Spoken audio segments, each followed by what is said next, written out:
Tug'ilgan kuningiz bilan, tug'ilgan kuningiz bilan, tug'ilgan kuningiz bilan Lin xonim, tug'ilgan kuningiz bilan.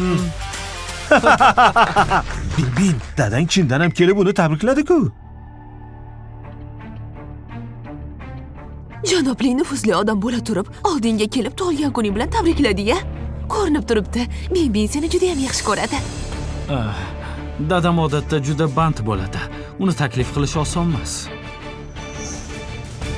Lin xonim. Eshitganlarim yolg'on emas ekan. Ko'rish eshitishdan yaxshiroq deyshadi-ku. Siz haqiqatdan ham juda nafis va go'zal ekansiz. Liyam aka, maqtovingiz uchun rahmat. Hammasi joyida. Dadam o'zi muloyim odam. Yur, seni tort kesishga olib boraman. Nima? Birovni qizini tug'ilgan kuni bo'lsa, sen nimaga tort kesmoqchisan-a? Janob Lin, tortni kesishingiz mumkin. Ko'rinib turibdi. Siz o'g'lingizga qaraganda ancha tarbiyali ekansiz.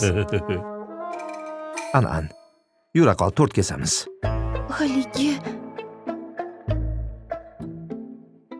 men Xo'sh. Buni ushla.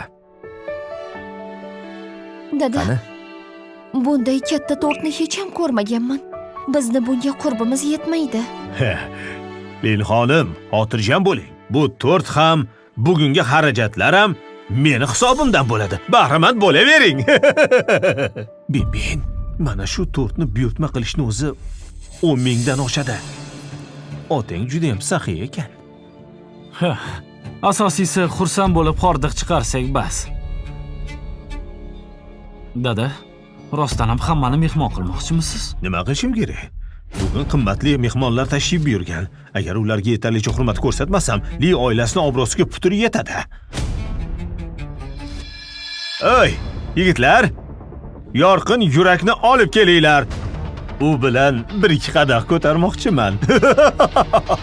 Yorqin yurak? Dada, axir u mehmonxonamizning bebaho xazinasi-ku.